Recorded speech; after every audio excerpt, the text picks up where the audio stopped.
I often say, I have a friend who really embodies everything I associate with being American. He's got a job with freedom, a family he loves and can provide for, and he's fulfilled by his connection to the landscape and society of America. His name is Mirwais, and he's a Muslim man I met in Afghanistan where he was my local interpreter. These days, he drives his 18-wheeler back and forth across the United States with a big smile on his face. But a lot of Americans have never met someone like Mirwais. They've never shared a meal, gone to the movies with, watched a baseball game, or any other normal thing we all do in America with someone who is Muslim. A lot of our knowledge of the Muslim community in America comes from the news, which is often paired with violent, threatening language. The news tends to focus on the perceived otherness and fear-based themes. But the millions of Muslims living in the U.S.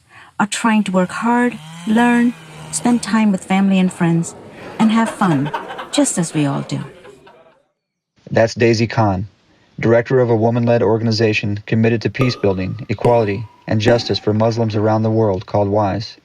The truth is, Muslims living in America are just as likely to identify as American as they are Muslim, and they're patriotic. Today, almost 4,000 Muslims serve in the U.S. Armed Forces. There are 1,000 Muslim police officers in the New York Police Department alone, and American Muslims are the single largest source of tips to law enforcement agencies in foiling Muslim terrorists. And there's that word on everyone's mind: terrorist.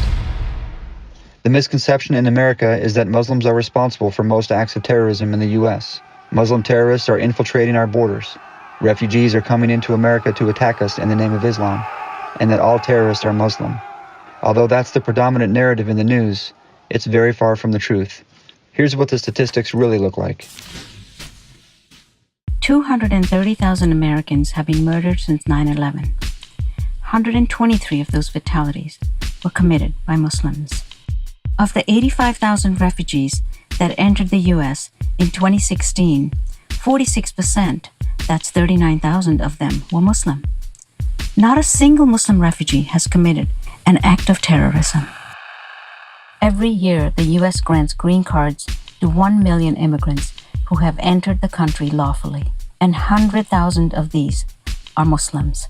There is no concrete evidence of a mass movement where Muslims are infiltrating the U.S. No one from any of the 6 Muslim-majority countries that have been banned from entering the U.S. has carried out a terror attack. 99% of American Muslims have had zero involvement with terrorists or terrorism.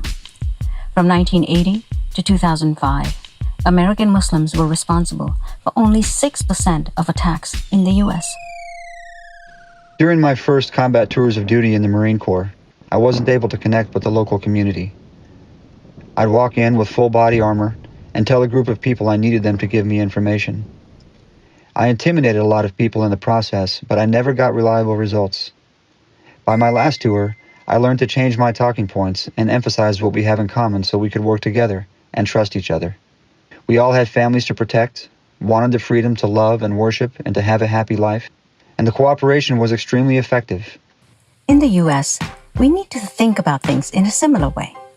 If we're to have a more inclusive and safer community, we need to listen and respect each other. What we all have in common is a shared home in the United States. If we want it to be safer and more free, we need to make a meaningful connection based on our shared values so we can work together to keep the country safe. So fellow people of the U.S., let's try a little harder to talk to each other, eat food together, share our stories, and have fun with each other. Because the more we get to know the faces and stories of the people we share this country with, the less threatening it will seem, and the more secure it will become. God bless America.